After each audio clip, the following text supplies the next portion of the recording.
ડીસા તાલુકાના જૂના ડીસા ગામે સર્વેની કામગીરી હાથ ધરાઈ છે। વાસણા રોડ પર આવેલી જગ્યામાં વિશાળ પ્રાણી સંગ્રહાલય બનાવવામાં આવશે તે માટે ગુજરાત સરકારના બજેટમાં સત્તાવાર જાહેરાત કરવામાં આવી હતી, જેને લઈ અત્યારે સરકાર દ્વારા પ્રાણી સંગ્રહાલય બનાવવા માટે જગ્યાનું સર્વેની કામગીરી હાથ ધરાઈ છે। આ સર્વેમાં અનેક પરિવારના મકાનો આવે છે, જેને લઈ આ વિસ્તારમાં વસવાટ કરતા પરિવારના મકાનો ના તૂટે માટે કાંકરેજના ધારાસભ્ય અમૃતજી ઠાકોરે આજે આ વિસ્તારની મુલાકાત લીધી હતી અને સ્થાનિક લોકો જોડે વાતચીત કરી હતી।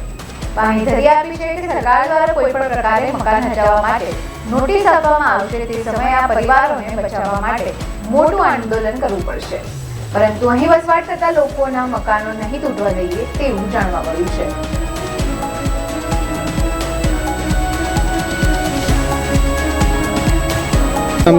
જયાબેન કઈ અહીંયા તો પાણી સંગ્રહ બને છે તે બધાને ખાલી કરાવશે, અમે બધા ત્યાં જઈએ, અમારું કોઈ ઠાકાણું નથી। હવે કે જગ્યા હોય તો કે હાડો અહીંયા સાપરું બધી પડી રહી છે, જગ્યા નથી, આટલી બધી વસ્તી જાય છે, 450-500 ઘર છે અમારા, અને અમને કહું જમીન આપેલી છે, અમારે જમીન આપેલી છે, અમને જમીન કોઈ મળે એમ નથી, હવે કરવાનું શું સાહેબ?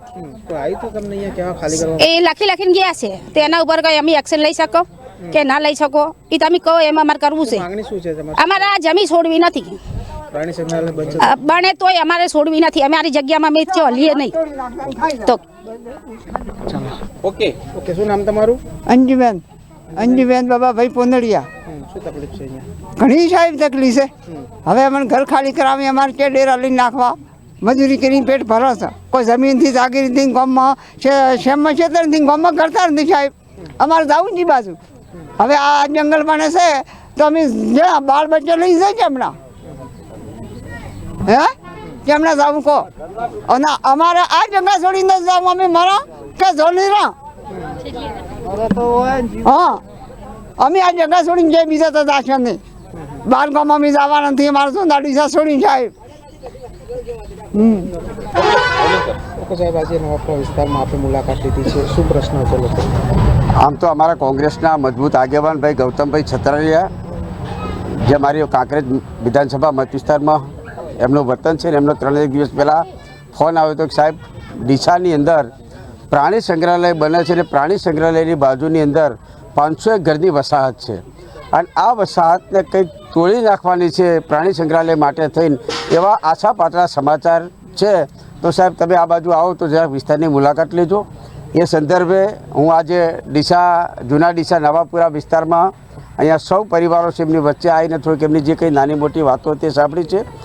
થોડીક એવી વાત પણ મળી છે કે પ્રાણી સંગ્રહાલય માટે થઈને અહીંયા 500 ઘરની વસાહતને કંઈક નોટિસ આપી અને તોડી નાખે કે અન્યત્ર ખસેડવા માટેની કોઈ નિમ્ન કક્ષાની રાજનીતિ થતી હોય એવી ડીસાની અંદર જણાઈ આવે છે। પણ હું ટીવી મીડિયાના માધ્યમથી કહેવા માગું છું કે ઇન્દિરા ગાંધીએ આપેલી આ વસાહત છે, આ વસાહત ઉપર કોઈની હથોડી પણ અમે નહીં ચાલવા દઈએ। આ વસાહતોના રક્ષણ માટે કોંગ્રેસ પક્ષ હર હંમેશ એમની પડખે ઊભો રહ્યો છે। અમે વેઇટ કરીએ છીએ કે ડીસા નગરપાલિકા કે કલેક્ટરશ્રી કે પ્રાંત અધિકારી મારફત આ વસાહતને કઈ બાબતની કેવા પ્રકારની નોટિસ આપવામાં આવે છે, એ નોટિસો આપ્યા પછી અમે આગળની રણનીતિ અમારી નક્કી કરીશું। ઓકે સાહેબ આજે નવાપરા વિસ્તારમાં આપણે મુલાકાત લીધી છે, શું પ્રશ્ન છે લોકો?